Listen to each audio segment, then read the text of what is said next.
Alright, so we're back with part 2. And so if you recall from last time that cells have three main jobs. So their jobs are to make energy, to make proteins, and to make more cells. And so we talked about the organelles required for making energy, the ATP energy, adenosine triphosphate.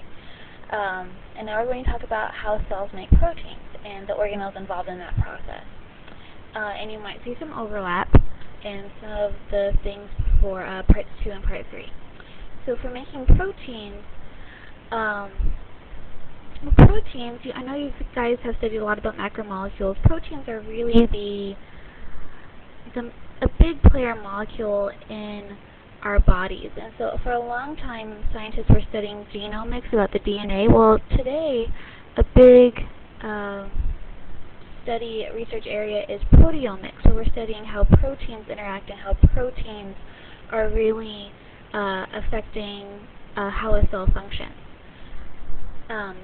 We also learned that enzymes are proteins, and that enzymes are basically a molecule that acts as a catalyst that helps to speed up chemical reactions. And without enzymes, there would be no possibility of multicellularity.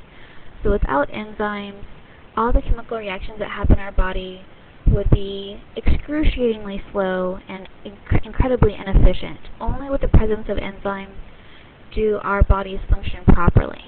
And so that's thanks to proteins. And so the organelles that we're going to look at here are the nucleus, ribosomes, the smooth and rough endoplasmic reticula, and the Golgi apparatus. And so again, proteins are super important. The code for how to make a protein is in the DNA. And so you might think back to 9th grade where we had these words transcription and translation. So the DNA is in the nucleus, it's stuck there, but we need to make a protein from that genetic message. And so first that DNA is transcribed into RNA, and then that RNA is translated into a protein. And this protein can go and do work in the cell and in the body. And so again, some of them are enzymes, some of them are pigments, anything that can be a physical expression is a protein. And so you might remember these words genotype and phenotype. Well, DNA is the genotype, it's the genetic makeup. The protein is the phenotype, it's the physical expression of that gene. So first off, we're dealing strictly with eukaryotic cells here. So the nucleus is the location that houses the DNA. So this is only found in eukaryotic cells. So that's plants, animals, protists, and fungi, not bacteria. And so if you look at the nucleus, you'll see that it's porous.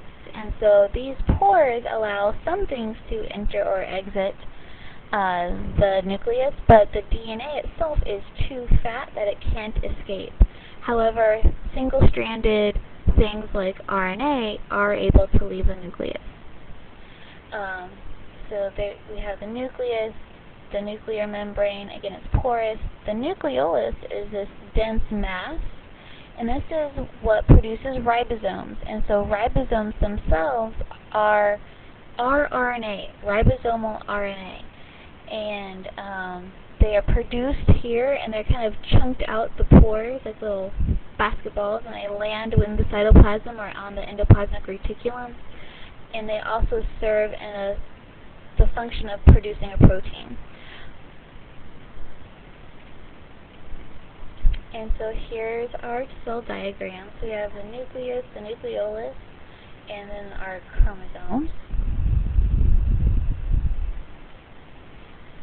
So I mentioned that the nucleolus is what produces the ribosomes, and that these ribosomes are these little protein factories. And so these protein factories are what read the messenger RNA that comes from the nucleus. It meets up with the ribosome, and the ribosome then reads that message and follows the directions and builds the protein. And so some of these ribosomes are free-floating in the cytoplasm, and some of them are attached to the endoplasmic reticulum. And whenever they are attached to the ER, we call it the rough endoplasmic reticulum. So if you look to the diagram on the right-hand side, so this is a diagram of one single ribosome, but you'll see it has two parts. We have the large subunit and the small subunit. And when they are not active, they're actually separate from each other. They are only together when they're actually building a protein. So again, there's little ribosomes. Again, there are some that are off in the cytoplasm. Those are the free ribosomes with little dots. And then some of them are attached to the rough endoplasmic reticulum. And so the endoplasmic reticulum, there's two kinds. There's rough and smooth. The rough ER has ribosomes attached to it, so it's part of that protein processing. The smooth ER does not have ribosomes, and it is actually involved in making cell membranes, so it's part of lipid synthesis. But for the purpose of proteins, we're going to focus on the rough ER. And so you'll see in this photo, this micrograph to the right, that all these little dots, those are little bitty ribosomes, and so they're attached on the membranes of the endoplasmic reticulum, making it look bumpy, making it look rough. But then this other section where there aren't any ribosomes looks kind of gooey and smooth. And so basically, as these ribosomes produce protein, those proteins go within the membranes of the rough endoplasmic reticulum, and as they move through the membranes, they get processed and folded into their proper conformation, and then they get passed to another structure. And so there's the ER again, the rough and the smooth. So the structure that the rough endoplasmic reticulum would pass the protein off to is the Golgi apparatus. And the Golgi apparatus is going to receive the protein from the endoplasmic reticulum. It's going to, so it'll receive it here. It is going to pass it through its membrane folds and process it and fold it and, edit a little bit. And then the finished protein is going to leave in these transport vesicles. And these transport vesicles can go to other places within the cell, or they can be exported from the cell and go to other cells or other parts of the body. And so there are some cells in our body that are secretory, so think of like glands. These glands produce hormones, and these hormones get secreted and get passed into our circulatory system and go to other parts of the body. And so any of these secreting cells have lots of these Golgi bodies, these Golgi apparatus, because they are constantly secreting proteins, secreting those hormones into our bodies.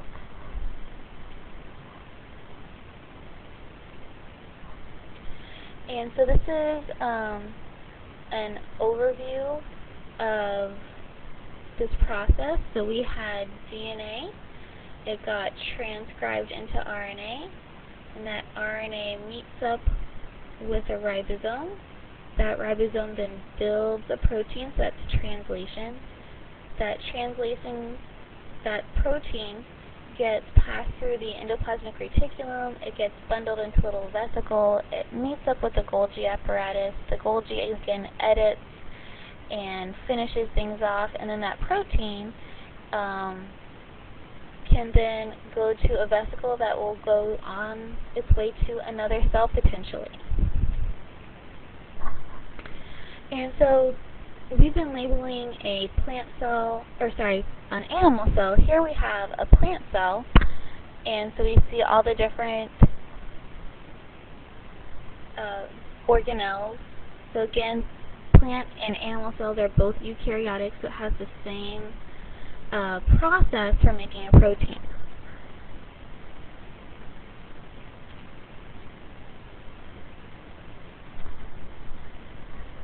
Okay, so we'll just keep on going. So the last part is that cells make more cells. And so basically, the only way that an organism can grow is to make more cells. The only way an organism can heal or repair is to make more cells. And so Our bodies make two kinds of cells. We make somatic cells, which are body cells.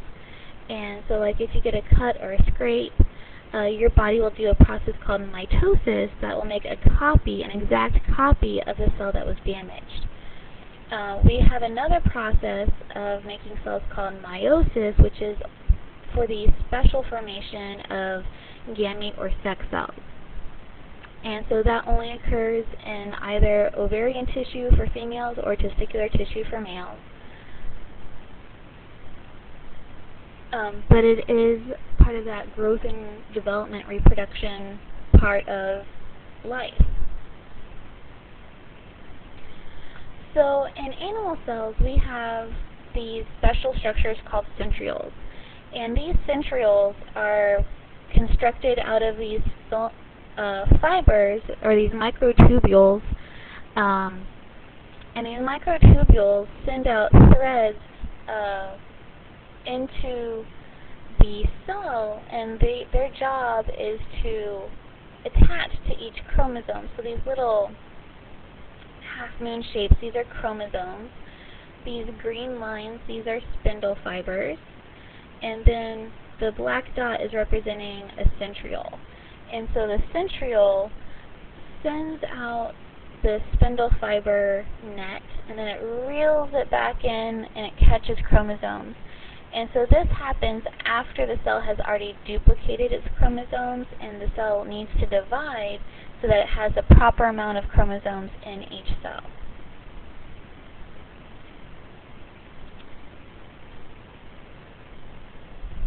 Okay, so this is just a recap of everything we talked about. Cells make energy, cells make proteins, and cells make more cells. Okay? And again, this is just kind of an overview. We're going to talk in greater detail about all three of these processes.